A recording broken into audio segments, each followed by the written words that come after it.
Espírito Santo de Deus nos revela, Pai, os mistérios. Os mistérios, ó Pai, que o Senhor tem a despejar sobre o nosso coração. Faz a tua vontade em nome de Jesus, Pai. Amém e amém. Pode se assentar, meu amado.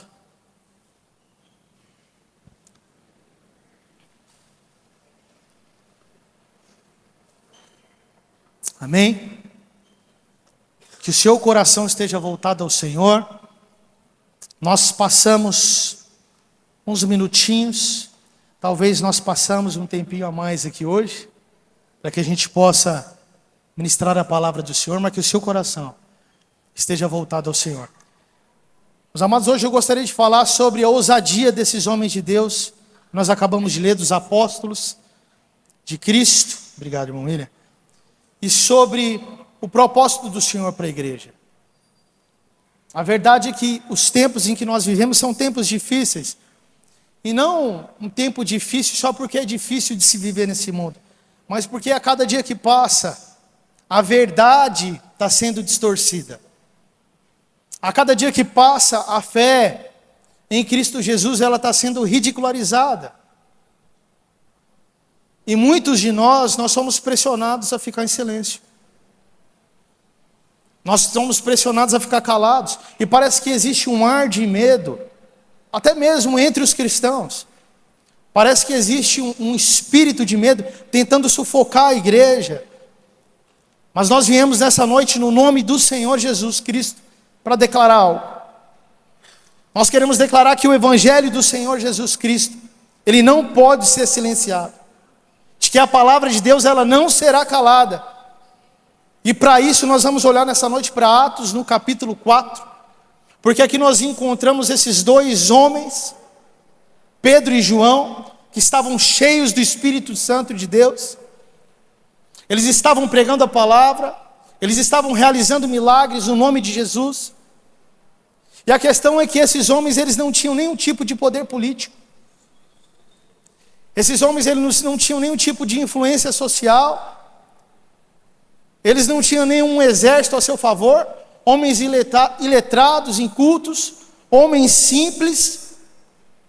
A sociedade não estava nem aí para esses homens, mas a verdade é que eles carregavam algo que nenhum tipo de governo ou sistema poderia deter. Eles tinham a unção do Deus Todo-Poderoso sobre a vida deles. E é exatamente sobre isso que nós queremos falar. Porque por causa desse poder que estava inserido sobre eles, eles enfrentaram perseguição. E deixa eu te falar algo nessa noite. Quando um cristão, quando o servo do Senhor, ele decide ser fiel a Deus, a oposição se levanta. Quando um servo do Senhor, um cristão, ele decide viver em santidade, ele decide viver de verdade para Cristo, ele decide andar em luz, o inferno se levanta. Mas a pergunta que Deus nos faz é hoje, para mim e para você: você vai recuar ou você vai avançar? Nós vamos nos calar ou nós vamos prosseguir diante dessa situação? Porque Pedro e João avançaram. E hoje nós vamos aprender com eles como ser uma igreja destemida, uma igreja ousada, uma igreja cheia do poder de Deus. Meu amado, repete comigo assim: Deus usa as tramas humanas para cumprir os seus propósitos. Ou seja, Deus usa as histórias da humanidade. Deus usa as nossas histórias de pessoas simples, comuns, mas de servos fiéis, pessoas verdadeiras, pessoas que se relacionam com Cristo. E Ele usa das nossas histórias para cumprir o seu desejo, para cumprir a sua vontade, para colocar em prática o seu plano. A palavra de Deus nos diz que enquanto Pedro e João, eles anunciavam a palavra, que enquanto Pedro e João, eles pregavam da verdade do Evangelho, alguns homens se levantaram. A palavra e o texto diz que vieram os sacerdotes, que vieram os saduceus, que se levantou inclusive o capitão do templo, que era o segundo homem depois do sacerdote. E eles não vieram ali para se converter, eles não vieram para ouvir a palavra, mas eles vieram simplesmente para intimidar aqueles homens. Eles vieram para calar a igreja. E a pergunta que nós devemos fazer é: por que essa pregação? Porque esse anúncio de Pedro e João incomodava tanto aqueles homens. Porque o que eles falavam incomodava tanto aquela gente. Porque o nome do Senhor Jesus Cristo é poderoso. Quando Pedro e João falaram que Jesus ressuscitou, os saduceus eles ficaram indignados. Eles ficaram irritados, eles ficaram enlouquecidos, porque eles não acreditavam em ressurreição. E eles sabiam que se essa mensagem se espalhasse, se essa mensagem realmente entrasse no coração das pessoas, o poder que eles tinham sobre o povo seria abalado. Então o que eles fizeram? Eles prenderam Pedro e João. Mas olha o que está registrado em Atos no capítulo 4, no verso 4. Quando Pedro e João foram presos, o texto diz que muitos, porém, dos que ouviram a palavra, creram. E chegou o número daqueles homens de quase 5.000 pessoas, aleluia. Isso significa que enquanto os apóstolos, eles estavam na prisão, enquanto eles foram presos, a palavra de Deus estava livre. O evangelho estava livre para queimar no coração do povo. Enquanto eles foram presos, o testemunho do qual eles estavam anunciando, estavam livres na cidade para correr e chegar ao coração daqueles homens. Ou seja, o diabo ele pode atacar um pregador, o diabo pode se levantar, ele pode trazer uma circunstância difícil, alguma coisa, situação de perseguição, mas ele nunca poderá prender o evangelho de Deus. E é necessário que a gente entenda isso. A perseguição ela não para a obra de Deus. Na verdade, a perseguição ela impulsiona o evangelho. A perseguição ela impulsiona, na verdade, o propósito de Deus. Sempre foi assim. Foi assim no primeiro século. Foi assim durante toda a história da igreja. Quanto mais eles tentam calar a boca da igreja, mais Deus faz com que a igreja cresça. E fica uma pergunta para nós.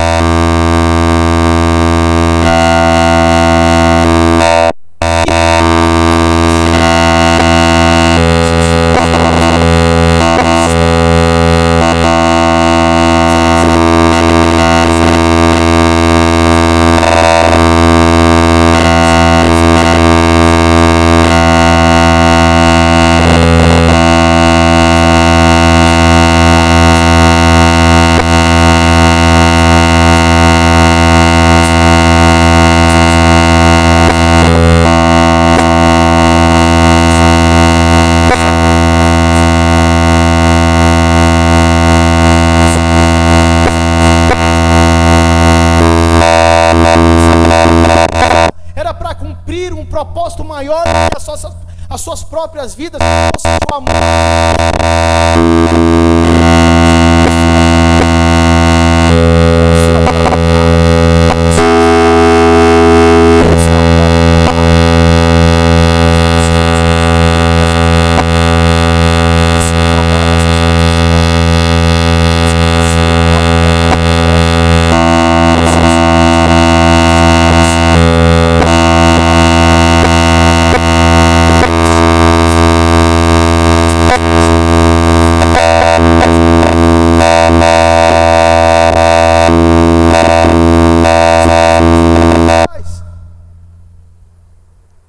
Eu acredito que muitos aqui de nós têm muitos anos já de cristianismo,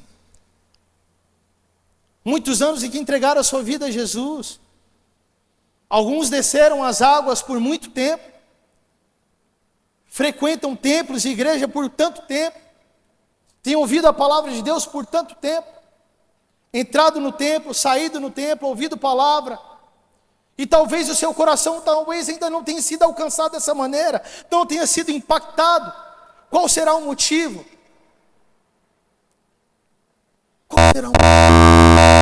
Qual a diferença? Porque alguns são tão impactados, porque alguns se levantam de maneira tão fervorosa como Pedro e João, e alguns ficam por tanto tempo parados, silenciados, calados, mudos. Sabe, meus amados, qual tem sido o nosso medo?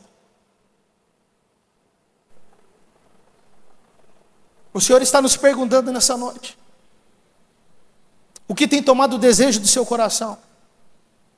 Você saiu da sua casa hoje, se aprontou, pôs a sua melhor roupa, não sei qual foi o seu dia, mas por algum motivo você entrou pelas portas da igreja, e assim você já tem feito por algum tempo.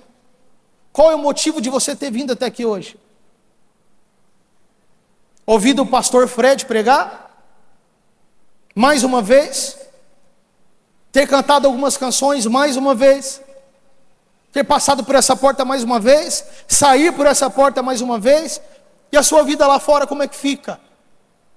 O que você tem feito quando você sai das quatro paredes do templo?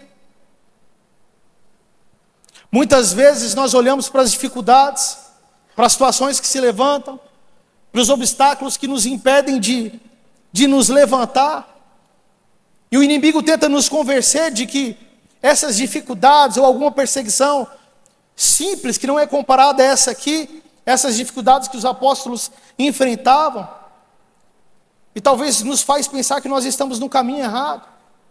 Mas o Senhor está nos mostrando que aquilo que parece um ataque, pode ser na verdade um trampolim para um avanço sobrenatural do Evangelho.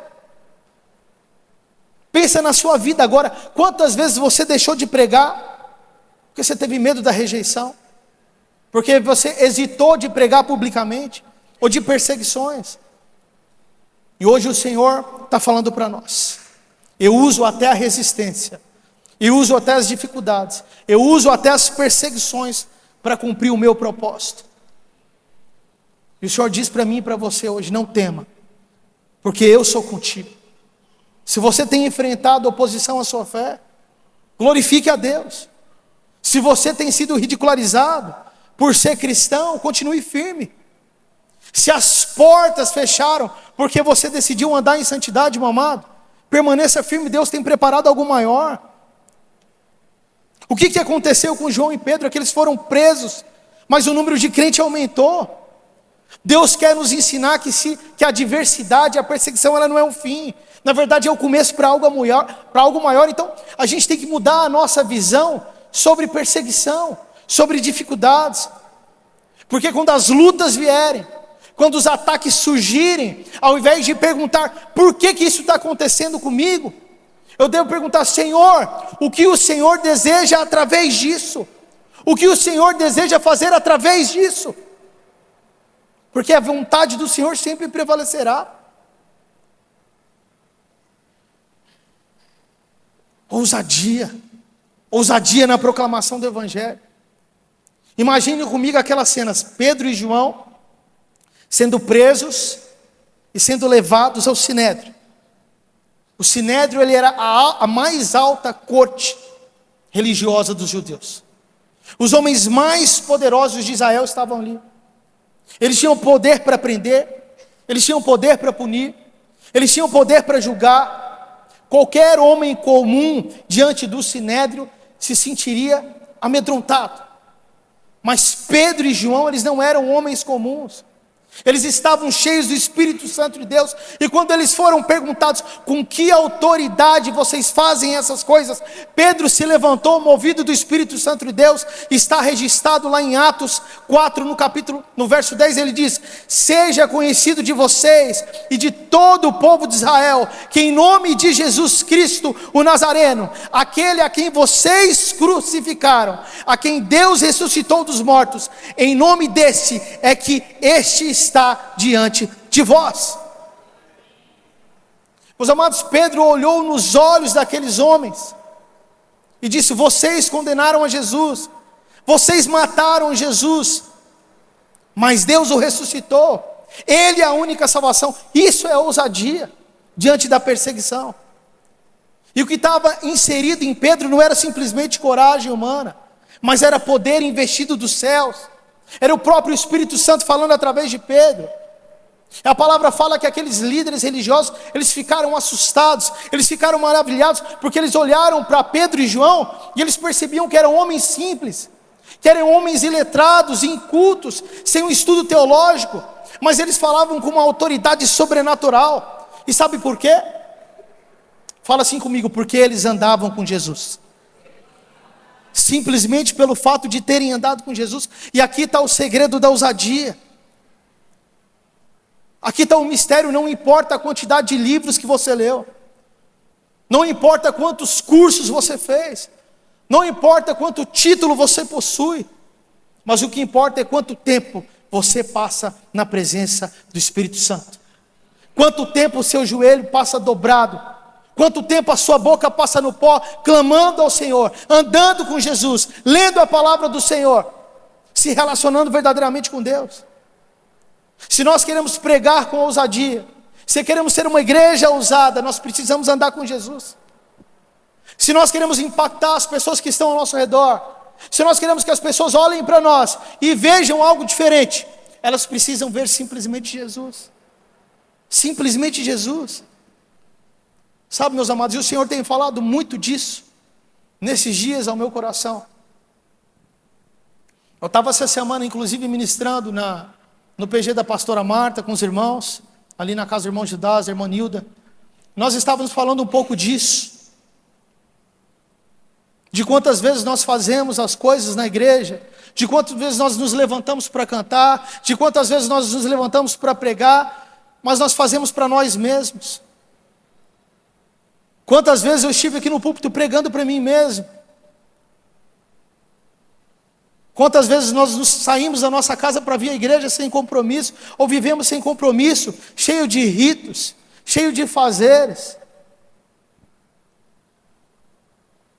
coisas que às vezes não nos levam a lugar nenhum, como se a gente estivesse perdendo o nosso tempo. E quando nós olhamos para a história da igreja, quando nós olhamos para a história do cristianismo, nós vemos a história de tantos homens, de tantas mulheres que deram a sua vida. Sangue foi derramado para que eu e você tivéssemos acesso hoje a essa palavra de vida.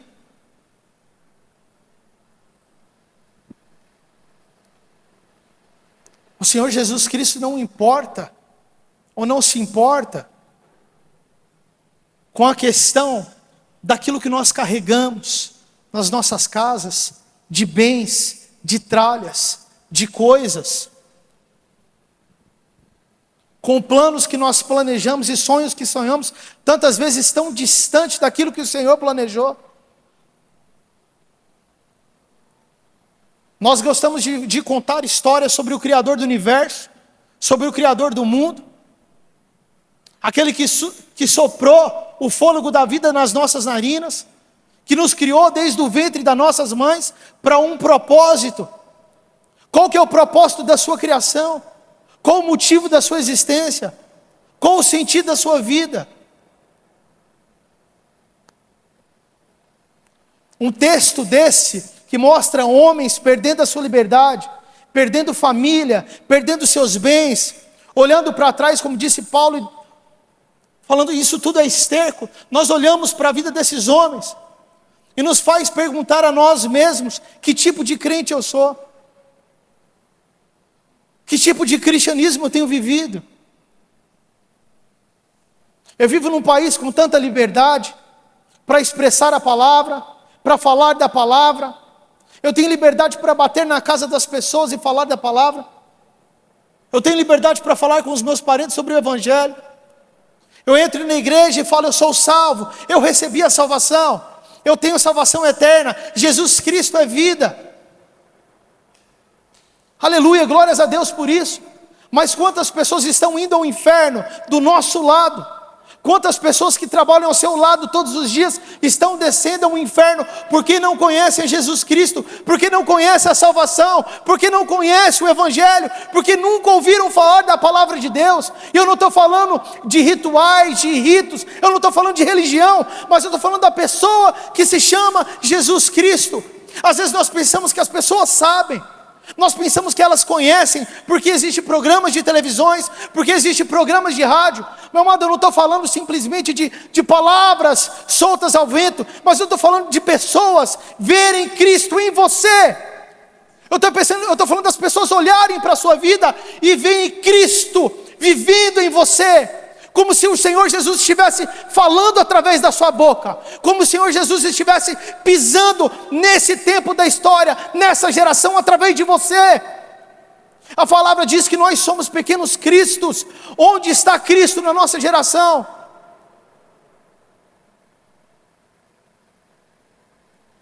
Eu sei que a palavra de Deus diz que os remanescentes sempre existirão.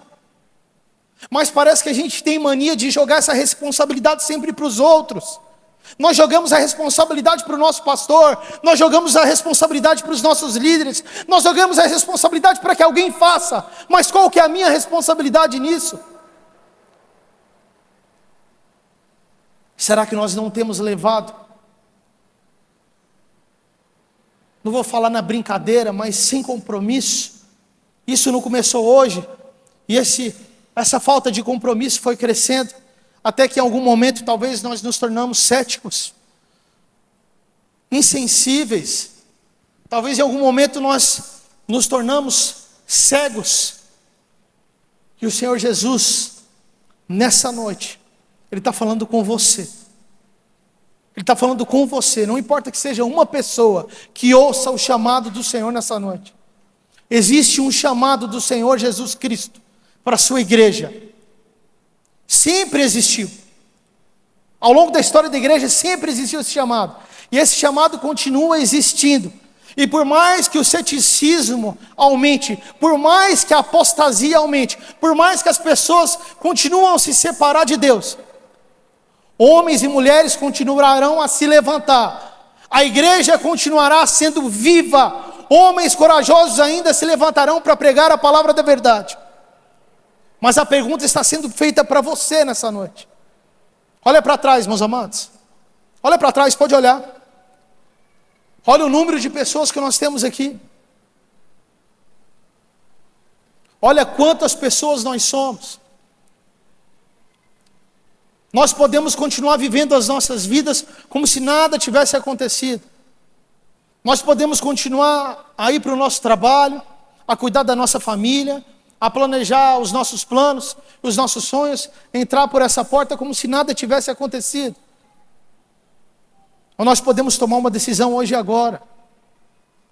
Você tem o poder de tomar uma decisão hoje e agora. Graças a Deus, por causa de homens e mulheres que derramaram seu sangue, você tem o privilégio de tomar uma decisão nessa noite, de ser diferente daqui por diante. Você sabe disso. Você sabe que existe uma liberdade sendo ministrada através do Espírito Santo de Deus sobre você nessa noite. Meu amado, é noite de você falar assim: chega dessa vida mais ou menos, chega de ser um crente mais ou menos, chega de ler e conhecer a Deus mais ou menos, chega de pregar a palavra mais ou menos, chega de ter uma santidade mais ou menos, uma oração mais ou menos, uma igreja mais ou menos. É tempo de lavar as nossas vestes no sangue de Cristo, de nos levantar nessa geração como uma igreja santa, separada, ousada, de olhar para a palavra de Deus como uma verdade verdadeira, como a igreja primitiva. Hoje, nessa manhã, na escola bíblica dominical, se falou sobre a igreja primitiva. No início do louvor, se vocês não perceberam, a Maria falou sobre a igreja primitiva, e agora nós estamos pregando nessa noite novamente sobre a igreja primitiva. Eles viveram verdadeiramente o evangelho ousadamente. Quando Pedro e João saíram da prisão, meus amados, olha para mim. Pedro e João saíram da prisão, foram liberados. O sacerdote falou para eles assim: vocês não vão falar mais de Jesus. Vocês estão proibidos de falar de Jesus. E eles responderam assim: como nós podemos deixar de falar daquilo que nós ouvimos e vimos? E eles foram liberados. Quando eles chegaram de frente à igreja, eles contaram tudo o que aconteceu. E sabe o que a igreja fez? A igreja falou: nós vamos orar. Eles se reuniram em oração. E quando eles estavam orando, eles não orando falando: Senhor, nos livra dos nossos inimigos, nos livra dos nossos perseguidores, nos livra daqueles que estão nos fazendo mal. Não, eles oraram, falou: Senhor, nos dê ousadia, nos dê coragem para pregar o evangelho, nos dê coragem para perder a nossa vida, nos dê coragem para sermos açoitados, nos dê coragem para sofrer pelo evangelho, nos dê ousadia para serem perseguidos e falar e pregar a verdade de Cristo, que é o único que salva, que é a única vida verdadeira que existe nesse mundo caído. E nós, como igreja, nessa nossa geração, o que nós vamos fazer? Nós vamos nos calar? Nós vamos ficar com medo? Nós vamos nos recolher? Nós vamos continuar dentro das quatro paredes? Não! Nós vamos sair das quatro paredes. Nós vamos cumprir o ID. Nós vamos atrás de vidas. pessoas que estão perto de nós, se afundando, se perdendo no fogo do inferno. Essa é a nossa responsabilidade, esse é o nosso chamado principal. Você não precisa ficar preocupado: Senhor, qual que é o meu chamado? Senhor, qual que é o meu chamado? Oh, Senhor, não, meu amado. O seu chamado é ide por todas as nações, pregue desse evangelho a toda criatura, os batize em nome do Pai, do Filho e do Espírito Santo, os ensinando todas as coisas que eu vos ordenei, e eu estarei com vocês até a consumação dos séculos. Essa é a nossa missão, essa é a missão da igreja. Sabe, meus amados, quando a gente fala assim, às vezes grita, não é que a gente está brigando com ninguém, é porque o nosso coração está fervendo, é porque a pregação está com o coração queimando, e daqui de cima a gente consegue ver gente que não está nem aí, gente que está perdendo a sua vida, gente que continua não fazendo nada e vai continuar sem fazer nada. Isso é muito triste, é muito triste. Mas por outro lado, a palavra da verdade, ela vai continuar sendo anunciada. A palavra da salvação vai continuar sendo compartilhada. Porque o propósito do Senhor para a igreja não pode ser parado. Nada conseguiu parar a igreja ao longo dos séculos e nada vai parar. Mas não é por causa disso que nós vamos transferir a nossa responsabilidade para outros. Nós vamos abraçar a nossa responsabilidade. Essa é uma igreja vitoriosa no nome de Jesus. É uma igreja vencedora. Eu declaro no nome de Jesus que essa é uma igreja na qual habita o Espírito Santo da verdade. Graças a Deus tem surgido um movimento de igrejas simples. As pessoas têm se levantado para voltar para um evangelho simples. As pessoas estão cansadas do evangelho de prosperidade, do evangelho mentiroso, do evangelho falso. E por mais que essas igrejas não são vistas, por mais que esses líderes não são vistos, igrejas têm se levantado e voltado para os lares. O evangelho tem sido vivido nos lares de maneira simples. Nós estivemos falando isso nessa semana lá no nosso PG. E o Senhor tem se levantado, e o Espírito Santo tem se movido. Agora cabe a você fazer parte disso ou não. Cabe a você fazer parte desse projeto e desse movimento do Espírito Santo ou não. Basta você dizer sim ou não. É questão de uma decisão profunda tomada no seu coração.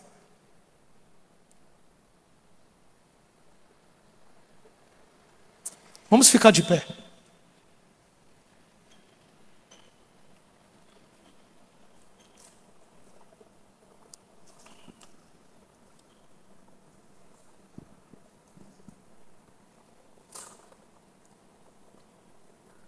Amém, meus amados? Olha para mim.